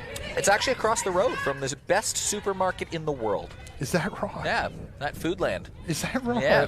Wowee. It's an interesting place, that Foodland, and a complete other aside. They have like a piano player playing music. Oh, that's where the Frueville. Far out. There you go. That's another reason to go out there. So, and now you know. Yeah. 0-2 count right now. I'm actually keen to go out there for dinner tonight. But as I said, we've got the 7:30 game tonight, Hills and Walkerville. First time we've had Saturday night softball here for some time under lights. So, and as I said, Walkerville, there's rumours around the suburbs that their new import is an absolute standout in the circle. So it'll be interesting to see, obviously, following Chelsea Martinez last season, the Cats, who finished 6th. Pitch on the outside. Is Martinez back? No. That's what this pickup is, and so yeah, we'll be very much looking forward to that. They will be on the live stream soon, but not tonight. Men's 4th at the dish right now, taking a couple pitches. The local time is 4:19, and I think this game, did it start bang on 3? Just looking at our scores, I mean, we think so, yeah. So we think the unofficial time would be no new innings after 85 minutes since Men 4th strikes out. So if there's 2 quick outs here, we're going to get a 5th inning, I think. Yep, so Ollie got on base. She was the one that kick-started what happened before. Yeah, they were down 5-0. They were down 5-0, and Ollie Durham had a single. Kennedy followed with a single, and then Sarah Tonkin and Rachel Tonkin drove in the 3 runs you see on the scoreboard. They actually had bases loaded and no outs, but they couldn't find a way to get more runs across the board. So Sturt were right there. This is popped up into left field. Thompson moving back makes the play. 2 down. Great catch by Zoe Thompson. You see that on the Arkaba replay. That ball hit really high off the end of the bat by Durham, and you can just see Thompson's feet. That ball swirling around out there as it's high, and she's done a great job to cover that in. There's the Magpie cheering on the Magpies. Abby Kennedy. It is swooping season, and the Magpies have come in some ferocity, and I'm talking about what's happening on the field. It's been a good performance so far by the Magpies. Good bounce back from a loss on the opening night. Might have to get an update in between the innings of what's happening on the backfield, I've been trying to do that. I mean, obviously running down there is difficult, if anybody knows me. But I'm not having much fun with the app, unfortunately. It hasn't been kind to me. So I am desperately trying to get you an update. Well, a current one, that is. That the problem is at last check it was 3-1. And it's at the moment it's still that. So something happened. So I don't know what's going on here, but we'll pitch up high 2-2. We're about to hit 422 here, so Sturt almost would be better just to have the quick out and try to hold and get a quick shot, but we'll see also what happens. I mean, the umpires have the official time in this game. No new innings after 85 minutes. This is 82. Checked over towards second. Bobbled by Montana Edwards, and she is safe at first. Or if you're Sturt, you could just try to start a rally. Well, Kennedy, today from last year playing right field, batting 9, and this year she's been, moved into centre field, and obviously a bit expected of her because the person that follows her is one of the most important batters in her team. So Kennedy 2 for 2. It's been a good day for her so far. Well, Tonkin drove the ball hard in her last at-bat, and she scored 2 runs with a triple, or a double. A triple even. So Tonkin will try to do the same thing again to try to keep this rally going. They can't win the game right here with one swing, but a couple more swings here from the 2 Tonkin sisters, Sarah and Rachel, and all of a sudden Sturt could be lurking again. They're going to try to push the pace, and she's out. A big throw from Jess Golden. Guns down Abby Kennedy. What a throw. Yeah. So I can see what Coach Adams has done there. She knows that the time is short, so the roll of the dice that she's taking here is she's going to try and put a runner in scoring position with her lead off and the top of her line. If it doesn't come off, the game continues. She's got an opportunity to have one more shot with the top of her line with none out. And so I think that's what she's done there is she's given herself an opportunity. Of course, now Sarah Tonkin will get to lead off the 5th in that regard. So, and if it does work, it's a runner in scoring position with one of your best hitters on your team with a chance to drive her in. Yeah, so I understand the logic behind it. So it's a risk, but that's what this game's all about. Durham's struck out Engler to finish off the last part of that innings, so she'll be attacking the bottom part of the Magpies innings, which of course is by no means an easy thing. It'll be the first time she'll get a look at Geldof, who's been a menace all day. So this is good strategy, back and forth. Falcons still fighting. 7, 8, 9 due up here for the Port Adelaide Magpies on a day where every player in the lineup has reached base. In fact, there has been 9 plate appearances now from the top of the lineup, and every player in those 9 occasions has reached first base by some way or another, whether it be a walk, hit, fielder's choice. Doesn't really matter how it gets done. They've been standing on first at the end of their plate appearance. You'd be happy with that. So expect Geldof to take a couple of pitches here to have a bit of a look at the youngster, or will she just try and assert some authority early? Well, Geldof had the double and later scored back in the 2nd inning, and in the 3rd, in her second at-bat, it was a 12-pitch at-bat where she struck out in a bit of a momentum-turning moment, because right after that, Sturt scored 3 runs, made it 5-3 at the time.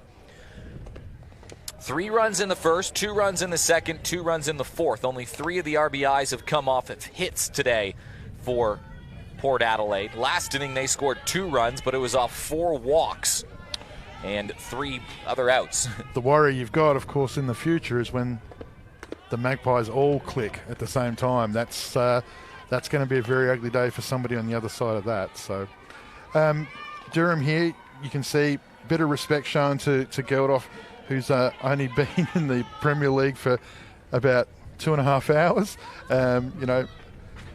Keeping the ball nice and low, but now she levels the count up 2-2. So again, Ollie, the great thing about her is that just not phased by what's going on at the plate. She respects the players that are there, but she trusts the catcher and she focuses on the execution, and that's why she is where she is in the Australian system. Great pitch. Chop back towards Durham. She makes the out. So Durham has come in and got 2 walks and 2 ground balls. She won't be credited with the earned runs on her 2 walks. Those were Zolly Adams' base runners. So it's 3 straight outs now for Ollie Durham. It's not a bad setup that the Falcons have got. You know, if Zali fights and delivers what she did today, and Ollie comes in and closes it, throwing rockets at the end of the day, that's the Falcons can get that offense to find a way to work. And I'm excited to see Elizabeth Morris at some point this season absolutely. as well, see what she can do. Montana Edwards has one of those hits that drove in a run. That was back in the 2nd inning. Geldof doubled. Edwards slashed it to center field, and that made it a 4-0 game at the time. A catch from Rachel Tonkin retired her last at-bat in the 3rd inning. Well, the one thing you're not going to do is ever replace Belle White. So they're going to have to find another way. But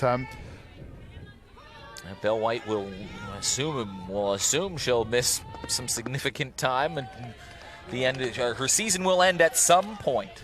Yeah, can't imagine that she'll go very long into it. Same as Jordan Harris. When she was pregnant, she played the first few games as well. Yep. So Montana Edwards, pitch over the plate. It's a strike. So Ollie Durham, even though she falls behind, she finds ways to get back into the counts.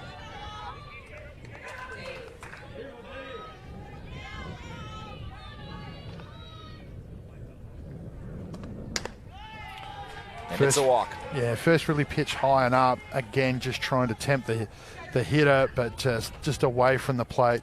So Neves comes in as the 9. Edwards going to get pitch run here by Maddie Matchke. Yeah. So there's no point in it. You know, you can take your time at this particular junction simply for the fact that Falcons are still going to have to bat. So it's a good opportunity to give a youngster you know, you're in front in the game. You're only needing 3 outs to close it out. So Jess likes to inside out, centre right type hitter. Good contact player. That's the hard part about her.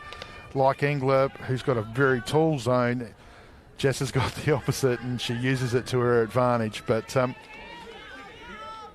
Ollie will ask the question.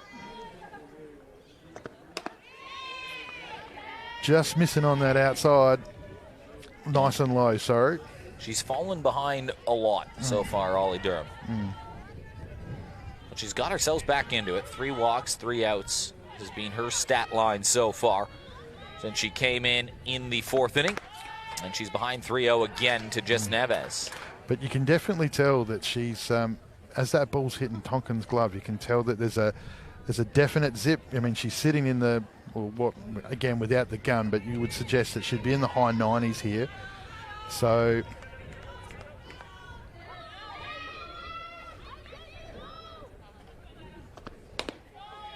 2 on, and Jess Golden, who has not got out this game. She's got a single and 2 runs, as well as 2 walks today. She's made an impact, Jess Golden. That's why she's literally been named the best player in the competition in one of her seasons down here. Yeah, Davis comes on to run for Neves. That was the batter that they needed to get. That was the out. Bring Golden to the plate at 2 out, and but now we're going to get another look at the top of this Magpies lineup. So 9 plate appearances is this top of the lineup. 1, 2, 3, and Golden, Thompson, and Marcelino, and they've seen first base in every one of those 9. Busy first base today. Golden goes fishing first pitch, fouls one away, and just missed it. Yeah. She's had a couple of those today, but that was the first time that she actually got a ball on the up, and she just couldn't turn on it because Durham's just turned up the wick. And as I said, high 90s there, probably got her for pace, but you wouldn't want to do that to Golden too often. That just fell out of the hands of Ollie Durham. First games of the season, you know, on launch days, always difficult, especially when the other team's already had a sneaky game 3 or 4 days before just to get it out of their system. So Well, Golden, towering shot to left field. Outfielder moving back. It's caught at the wall. Runner will tag, and Golden was that close to sending the first homer of the season. Well, we just talked about the fact that she got her before, but this time, similar pitch, but not as fast, and you just can't give Golden those types of opportunities, and she's missed by about 5 or 6 feet. Wind is, again, right to left for those at home, but it's not significant. It's more swirly than a strong breeze, but Thompson here to keep the pressure on. Swings through a first pitch upstairs, and Ollie Durham living ahead in the count now. Well, she's got there, because of her pace, she can attack the zone early in the count with that heat. So now that she's got an innings under her belt, she's starting to get her groove. And she's there. When she gets ahead in counts, she's a very tough customer, Ollie Durham. Yeah. And that's where she is now. It's 0-2. Durham has allowed a couple walks, but trying to keep the hold to give the Sturt top of the lineup a chance. And she gets her swinging. A couple of big Ks there for Durham. She got Thompson, she got Geldof. And yeah, that's huge. So that's two. She got only 2 walks in the inning. She's now recorded 5 outs. She's walked 4 batters, but she hasn't allowed an earned run. So Ollie Durham is tough to get a hit off. Not a lot of balls hit too hard off of her. Magpies going back out.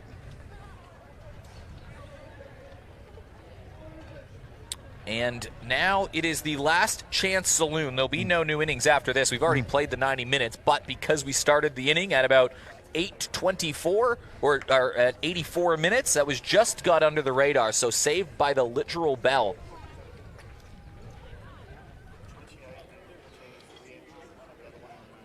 Still struggling to get you that update on that other game. Sorry, Eric. It's ice score has failed me today. Well, this will be the last half inning. So if you're just joining us, Port Adelaide out of a cannon scored 3 runs.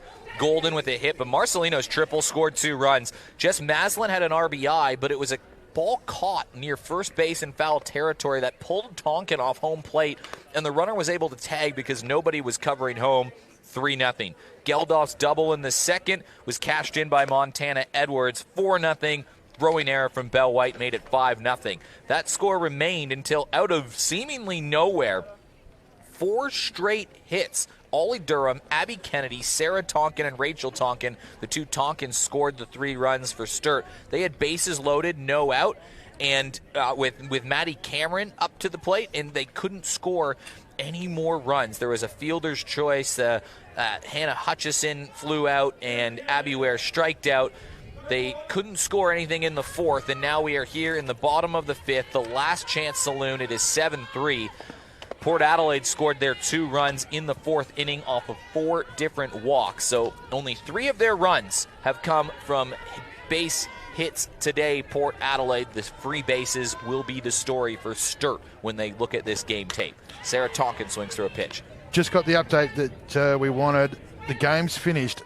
The Tigers have run out 5-zip winners over the Eagles. Sutton on the mound through all 6, but only gave up the 2 earned runs. Gave up 2 earned runs. Neely Peterson, the new import that's come over, has hit the first home run of the Premier League season. She's batted in 3 of the 5 runs for her new team, and Diaz has scored 3 of those runs. So the Tigers announcing themselves. Well, Sarah Tonkin rather drops one into the outfield, and that's what they needed. The leadoff runner is aboard. So let's flash back to that 4th inning play where they decided to send the runner, and she was thrown out. But that keeps Sarah Tonkin in to lead off this inning. She rewards her with a base hit. Yeah, and that's the risk you take. Sometimes it might come off, it might not. Obviously, you need the other hitters to do their part here. But, again, she's done it before. Tonkin's done it before. So now the younger sister here, gets an opportunity. She was a part of that hitting. Had an RBI. Had an RBI. And then, of course, you've got White, Cameron to follow.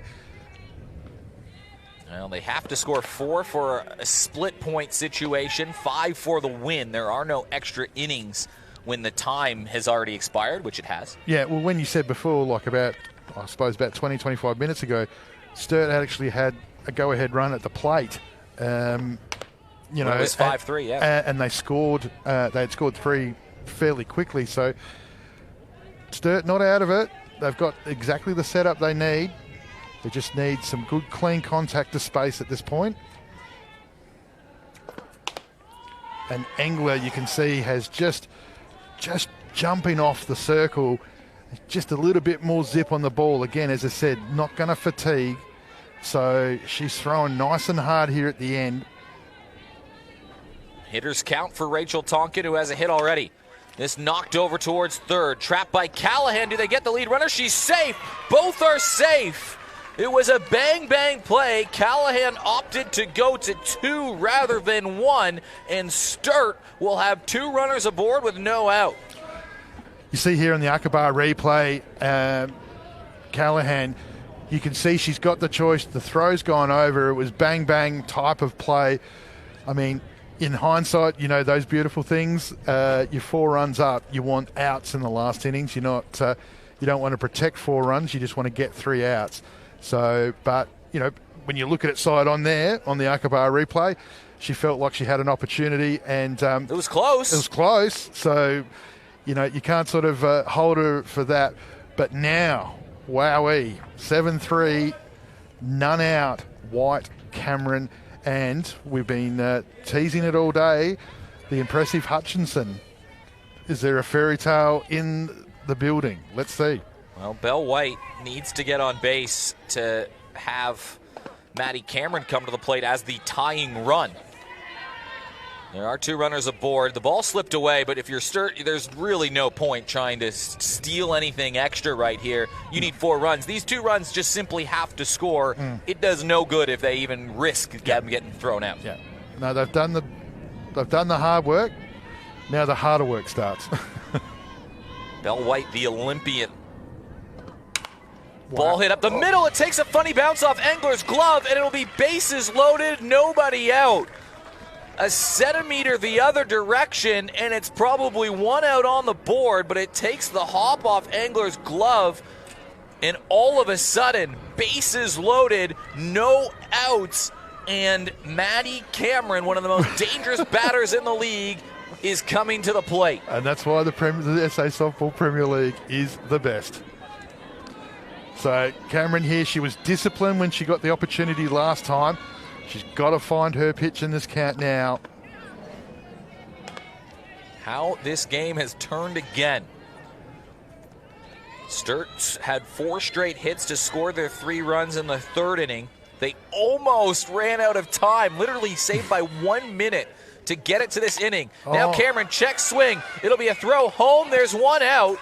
And it's the 4th out, and that's a great scenario for Port Adelaide. Well, there's a little bit of momentum going the Falcons' way, and you see here on the Aqaba replay, it's just a little bit of a missed time, unfortunately, for Mads, and the ball's gone back to Engler, who's come up and made the straight play. So, well, here we go. Hannah Hutchinson. Now it's still bases loaded. It's just 1 out now.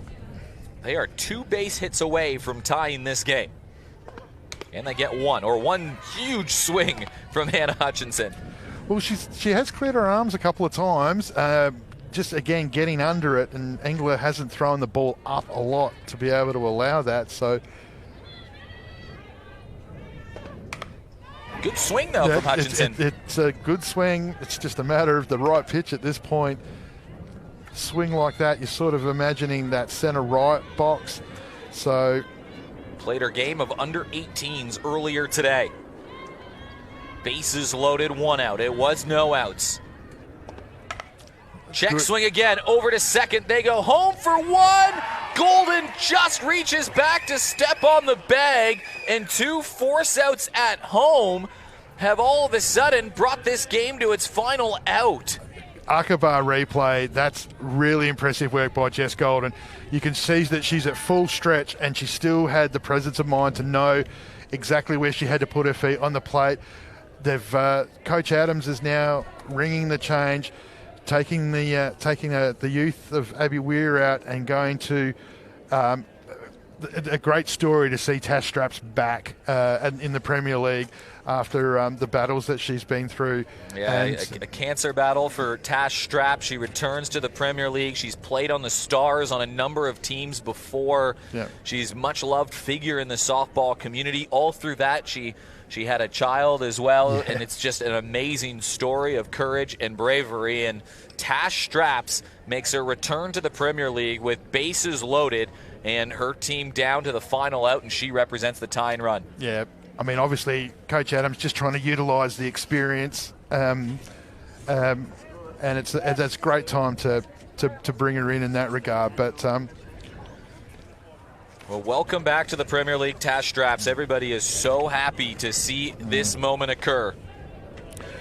Battling cancer just months ago, and now huge situation here for her team. She'll take a pitch or two here just to get a look and get a feel for it. Straps' first pitch swing. He's gone again. Yep, no, that's what you do. You just, when you haven't swung a bat competitively for a while, you just get straight back on the saddle. So, look, I'm on 50-50 chance, wasn't I? So, but, yeah, she's been in a position like this before. It's just, to be honest, it's more important just to see her back out here playing and that she's okay. Good change of pace there by Engler. Oh, it was bases loaded and nobody out for Port Adelaide here in this inning, or for Sturt rather this inning. 2 outs, 2 force outs at home have brought Sturt down to their final strike. They fought hard. Engler trying to get her. It goes upstairs. Good discipline there, staying off it, above the letters. So a good battle from both teams.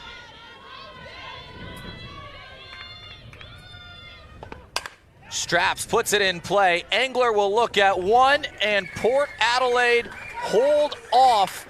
A valiant comeback effort from the Sturt Falcons. What a battle from both of these teams, but the Port Adelaide Magpies are on their board with their first win of the Premier League season, evening their record up at 1-1. It was a good battle today. Yeah, look, I mean, you felt like the Magpies were in control for most of the day by just the way that they played.